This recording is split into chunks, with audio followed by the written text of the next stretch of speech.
नमस्कार, मी तेजश्री तुमचे माझ्या यूट्यूब चॅनलमध्ये सहर्ष स्वागत करते. तर आज आपण पाहणार आहे झणझणीत अशी मटकीची उसळ. तर ही उसळ मी खूप सोप्या पद्धतीने बनवणार आहे. यासाठी मी एक कढई घेतली. कढई मी गॅसवरती गरम करून घेतली आणि त्याच्यामध्ये मी घालणार आहे 1-2 चमचे तेल. तेल छान असं आपल्याला गरम करून घ्यायचं आहे. त्याच्यामध्ये मी घालणार आहे 1 चिमटभर मोहरी. मोहरी आपल्याला छान अशी तडतडून द्यायची आहे. मोहरी तडतडली की त्याच्यामध्ये मी घालणार आहे 1 चिमटभर जिरं. जिरंसुद्धा छान असं फुलवून घ्यायचं आहे आपल्याला. जिरं फुललं की ह्याच्यामध्ये मी घालणार आहे 8 ते 9 कढीपत्त्याची पाने आणि 1 मीडियम आकाराचा कांदा.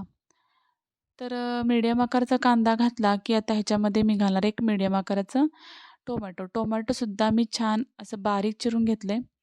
आता मी ह्याला एक 2 मिनिट फक्त तेलामध्ये परतणार आहे. तर कांदा टोमॅटो आपल्याला जास्त भाजायचं नाही. तर आता मी ते 1 चिमटभर हळदसुद्धा घातली. कांदा टोमॅटो आपल्याला जास्त भाजायचं नाही याचं कारण असं, की आता आपल्याला ह्याच्यासोबतच मटकीसुद्धा भाजून घ्यायची आहे. तर मटकी आपल्याला छान अशी भाजून घ्यायची आहे. तर मटकी भाजताना आपला कांदा करपू शकतो म्हणून मी इथं थोडंसं कच्चंच कांदा टोमॅटो ठेवलेलं आहे. तर तुम्ही बघू शकताय.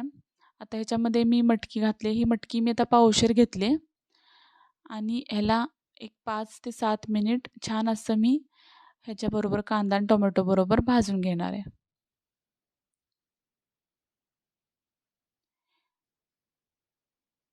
तर एक 5 ते 7 मिनिट झालेली आहेत. तुम्ही बघू शकताय. मटकी माझी भाजून झाली. आता ह्याच्यामध्ये मी घालणार आहे आमच्या सांगली साईडचा म्हणजे आमच्या घाटी घाटी मसाला असतो तो 2 चमचे मी तो वापरला आहे. तुम्ही तुमचा कोणताही मसाला ठेवणीतला वापरला तरी चालतो आहे किंवा कोल्हापुरी मसाला किंवा कांदा लसूण मसाला जरी वापरला तरी चालतो आहे. आता मी इथं घेतले एक मोठा चमचा भाजलेलं शेंगदाण्याचं कूट आणि हे छान असं मी आता मिक्स करून घेतले. छान असं आपल्याला मिक्स करून घेतलं, की आता मी ह्याच्यामध्ये घालणार आहे गरम केलेलं पाणी. तर मटकी शिजायला जास्त वेळ लागतो आहे. जर फ्रिजमध्ये जर मटकी ठेवलेली असेल, तर ती लवकर शिजतच नाही. तर यासाठी आपल्याला पाणी गरमच घालायचं आहे आणि भरपूर घालायचं आहे. भरपूर म्हणजे जास्त भरपूर नाही घालायचं. जेवढे मटकी शिजायला लागतं तेवढं आपल्याला दुप्पट असं पाणी घालून घ्यायचं आहे. तर पाणी मी आता घालून घेतलं आहे.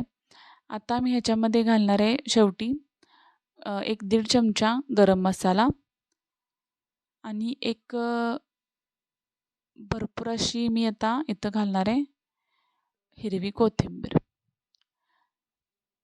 तर ह्याला आपल्याला एक 10 ते 15 मिनटं व्यवस्थित असं शिजवून घ्यायचं आहे आणि ह्याच्यावरती आता मी झाकून ह्याला एक 10 ते 15 मिनटं शिजवून घेणार आहे.